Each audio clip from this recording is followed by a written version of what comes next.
सर्वांना नमस्कार। आपले माननीय पंतप्रधान नरेंद्र मोदीजी यांनी एक आवाहन आपल्या सर्वांना केले आहे, ते म्हणजे इंधन बचत आणि परकीय चलनाची बचत। सोप्या शब्दात समजून घ्या, त्यांच्या या प्रतिपादनाच्या मागे हेच दोन हेतू आहे। सोने खरेदी करू नका असे यासाठी की आपण मोठ्या प्रमाणात सोन्याची आयात करतो आणि यातून आपल्या देशातील पैसा हा परकीय चलनात जातो।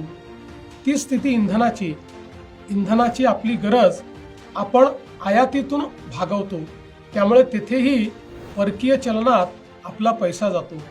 मित्रांनो, अखाती युद्धामुळे ही परिस्थिती ओढावली आहे।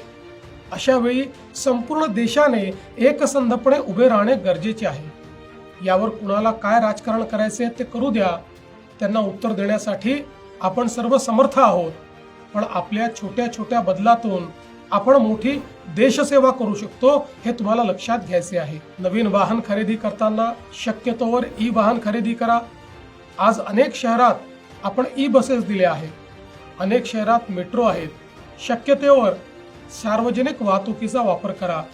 कार वापरणे आवश्यक असेल तर ती समूहाने वापरा, म्हणजे आपल्या आसपासचे मित्र गोळा करून एकत्र प्रवास करा। आठवड्यातून एक दिवस नो व्हेकल डे पाळण्याचा प्रयत्न करा।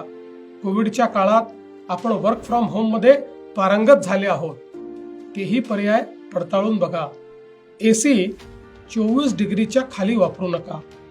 परदेशातील प्रवास टाळा। परदेशातील आपल्या मित्रांना सांगून त्यांनाच भारतामध्ये पर्यटनाकरता बोलवा। अशी साधी सोपी कामे आपल्याला करायची आहेत। गेल्या 12 वर्षात आपल्या पंतप्रधानांनी देशाला ज्या उंचीवर नेले आहे ते तुम्ही अनुभवता आहात। मला खात्री आहे त्यांच्या याही अभियानाला तुम्ही तितक्याच आपलेपणाने स्वीकाराल आणि त्यांना भक्कम साथ द्याल, कारण यातच भारताचे हित आहे। आम्ही आमच्यापासून सुरुवात केली आहे। मी स्वतः माझा ताफा अर्ध्यावर आणला आहे। मंत्री आणि अधिकाऱ्यांचे विदेश दौरे आम्ही रद्द केले आहेत। सरकार पातळीवर इतरही अनेक निर्णय आम्ही घेत आहोत। असे करताना उद्योग जगत संबंधित घटकांचे हित देखील जपण्यात येईल, त्यांनाही विश्वासात घेऊ। चला, आपण सारे मिळून या अभियानात सहभागी होऊया। राष्ट्र प्रथम या भावनेने एकजूट होऊया।